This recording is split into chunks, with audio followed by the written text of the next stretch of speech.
ஆண்டவரும் உலக இரட்சகருமாக இயேசு கிறிஸ்துவின் இனிய நாமத்தில் யாவருக்கும் என் அன்பின் வாழ்த்துக்கள்.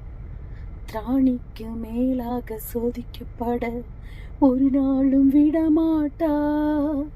திராணிக்கு மேலாக சோதிக்கப்பட ஒரு நாளும் விடமாட்டா. தாங்கிடும் பலன் தருவார், தப்பி செல்ல வழி செய்வார். தாங்கிடும் பலன் தருவார், தப்பி செல்ல வழி செய்வார். நீ தப்பி செல்ல வழி செய்வார்.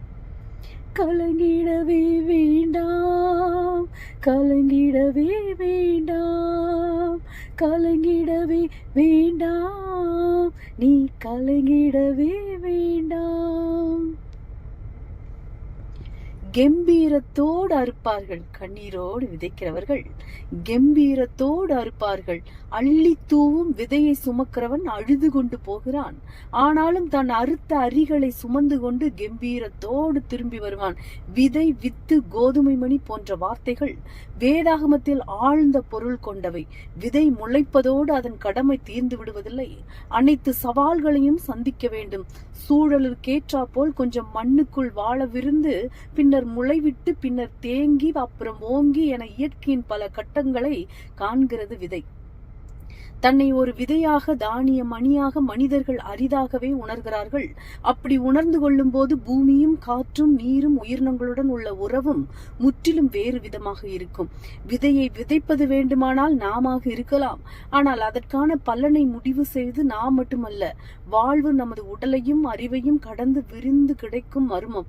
அதை வாழ்வது மட்டுமே நம்மை நமது எல்லை தாண்டி எடுத்து செல்லும். விதை இறந்தால் மரம் பிறக்கும், மலர் மலரும், மனம் பரவும், பிரபஞ்சத்தில் புதிய மனத்தை சேர்க்கும். கோதுமை மணி மண்ணில் விழுந்து மடியாவிட்டால் அது அப்படியே இருக்கும், மடிந்தால்தான் மிகுந்த விளைச்சலை தரும் என்கிறார் இயேசு. மனித வாழ்க்கை முறையை விவரிக்கும் சிறந்த சொற்றொடர் இது. விதையின் பாதையில் மனிதர்கள் பயணம் செய்ய வேண்டும். விதையின் பாதை மிகவும் கடினமானது, வலி நிறைந்தது, துயரம் நிறைந்தது.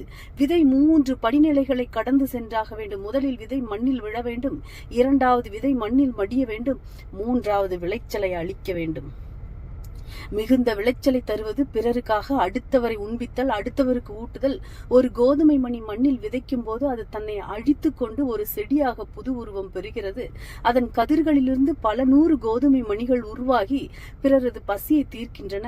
உணவாக மாறி மற்றவரை வாழ்விப்பதும், விதையாக மாறி தன் இனத்தை பெருக்குவதும் விதையின் பயணம். விதையின் பாதையில் பயணிப்போம், வாழ்வை மலர செய்து அக்களிப்போம். ஒரு விவசாயி விதைக்க சென்றார். அவர் தூவிய சில விதைகள் பாதையோரத்தில் விழுந்தன. பறவைகள் வந்து அவற்றை கொத்தி தின்றன. வேறு சில விதைகள் மண் அதிகமில்லாத பாறை நிலத்தில் விழுந்தன. அவை உடனே முளைத்த போதிலும் மண் ஆழமாக இல்லாததால் அவற்றால் வேர் பிடிக்க முடியவில்லை. அதனால் வெயில் வந்தபோது அவை வாடி வதங்கி காய்ந்து போயின. இன்னும் சில விதைகள் முட்செடிகள் நிறைந்த நிலத்தில் விழுந்தன. ஆனால் அந்த முட்செடிகள் பெரிதாக வளர்ந்து அவற்றை நெருக்கி போட்டன.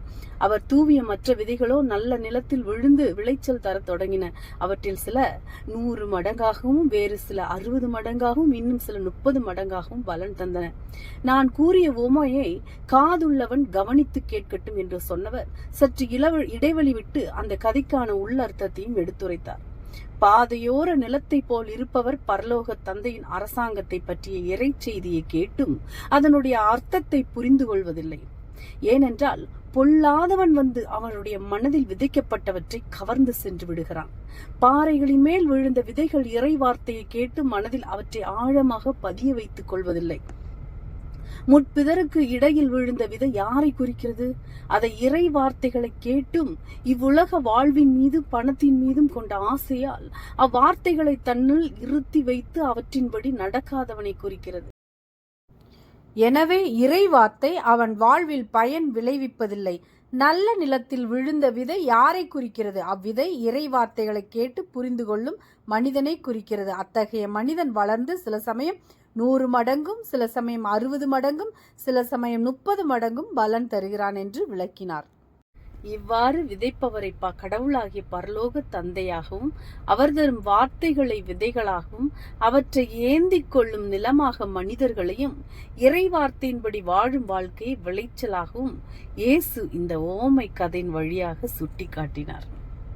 ஆமென். இந்த வார்த்தையின் மூலம் தேவன் தாமே உங்களை ஆசீர்வதிப்பாராக. அல்லேலூயா. Praise God.